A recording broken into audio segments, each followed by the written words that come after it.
See, other animals experience fear, but they can't experience anxiety, because the way anxiety works, it's a combination of our memory and our imagination.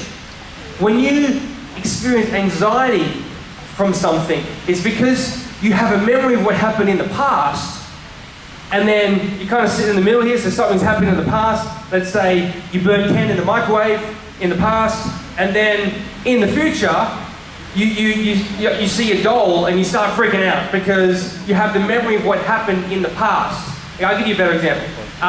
Let's say you get to year 8 and you sit your first test. I know it's a little bit stupid, but just go with me. So you sit your first test and you're all excited. Woo! That still doesn't work, but just go with me. And you sit down for your test, you sit it, you think you did great, then you find out next week that you failed. And then in a few weeks' time, the teacher says, oh, there's another test. There's going to be a test tomorrow, so study for it.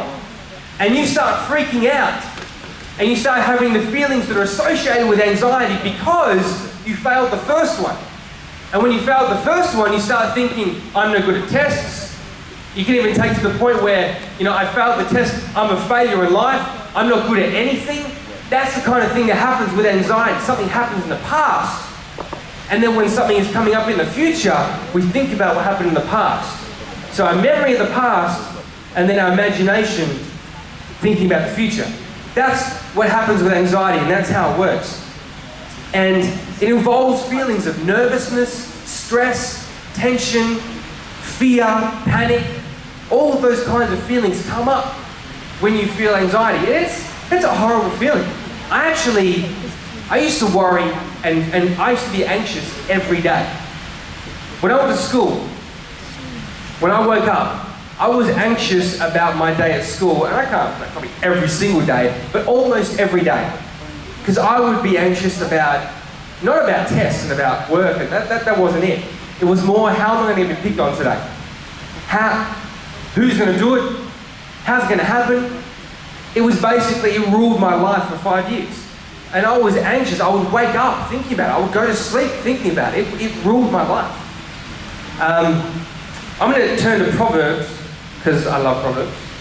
Proverbs is awesome. Proverbs 12:25. An anxious heart weighs a man down, but a kind word cheers him up. An anxious heart weighs a man down. When you feel anxious, it begins to sit on you like a weight, and it makes you feel heavy.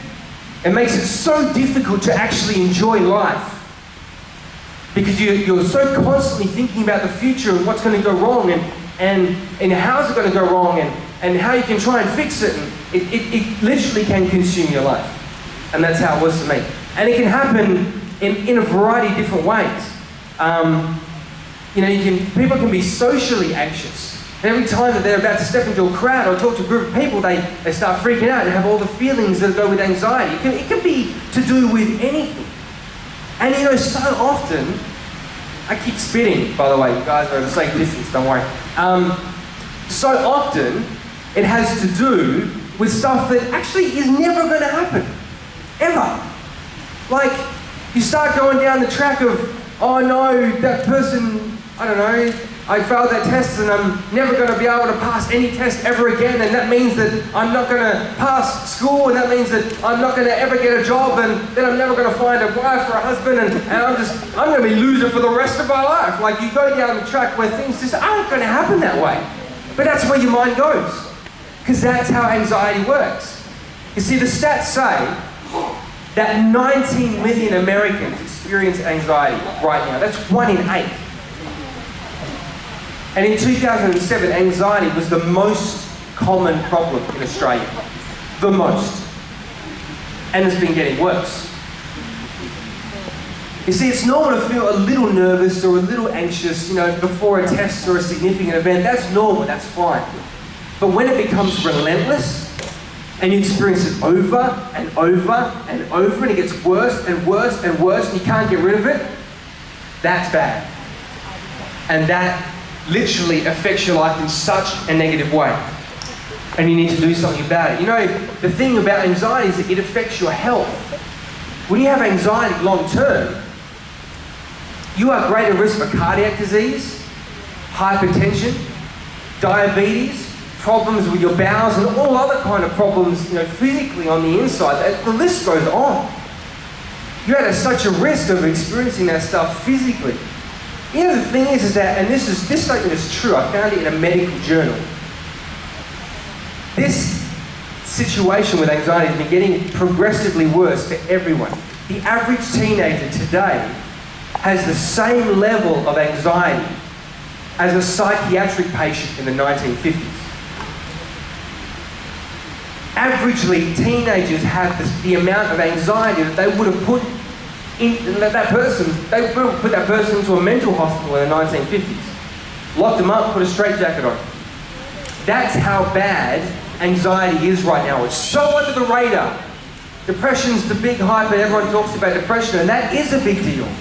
But anxiety is hardly ever talked about, and it's so under the radar, but it's such a big problem for so many people. And that's why we need to talk about it.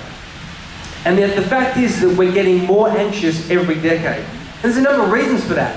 We kind of decrease in our social interaction with people. A non-Christian article wrote that part of the problem is that people are less involved in religious communities. We move around a lot. I was talking the other day with my wife about the fact that your home isn't your home forever anymore. You get into a home and you're thinking about when you can move on to the next home, the better home. If your home isn't your home that you can live in forever, so we move a lot. We get married later, we live alone, we have unrealistic ideas. Oh no, the iPad 2 isn't out yet, I'm never going to get one. I can't afford that, so I'm never going to get one. I'm going to be so uncool, no one's going to like me, I'm going to leave school. We have unrealistic ideas. We have to think about the kind of ideas that we have and the kind of thoughts that we have. The verse that I want to talk about, I want to focus on tonight is found in Philippians. Philippians 4, verse 6 and 7. Actually, I'll start in verse 4. Philippians 4, verse 4. Rejoice in the Lord always. I will say it again. Rejoice. Let your gentleness be evident to all. The Lord is near. Do not be anxious about anything, but in everything, by prayer and petition, with thanksgiving, present your requests to God. And the peace of God, which transcends all understanding, will guard your hearts with your heart and your mind in Christ Jesus. That there is the answer to anxiety. You see, the thing about anxiety is that it is completely from the devil. Completely. Because it is designed to destroy our lives. When you have anxiety, when you are experiencing anxiety to a great degree, you're not yourself. You make decisions that are out of character. You're unstable. You make stupid decisions. So the devil will try and put pressure on and just throw a little thought in there to try and get the ball rolling on your anxious thoughts and your anxious lifestyle.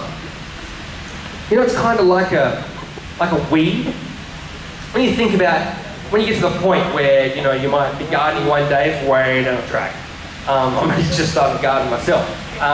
But weeds, they get in amongst, the grass and the plants. That's right, they're called plants. And they take all the nourishment from the plants. They get in there. You know what? Weeds start as a seed as well. And with our thoughts, it can start as a small little seed, one little thought. And it grows, and it builds, and it builds, and it builds, to the point where it can consume your life. So you need a little catchphrase you can try and remember is, don't feed the weed. Don't feed it. Don't focus on the thought. Dwell on it and think about it, think about it, think about it. Think about the negative thoughts and, oh, I suck at tests and I failed. I'm always going to fail. I'm always going to be a failure. I'm never going to do good at tests and I suck at this subject because I've never been good at it. You focus on all those negative thoughts and your anxiety builds and builds and builds. The thing about worrying and anxiety is that there's actually no gain to it whatsoever. If you think about it logically, there is nothing that you gain from worrying or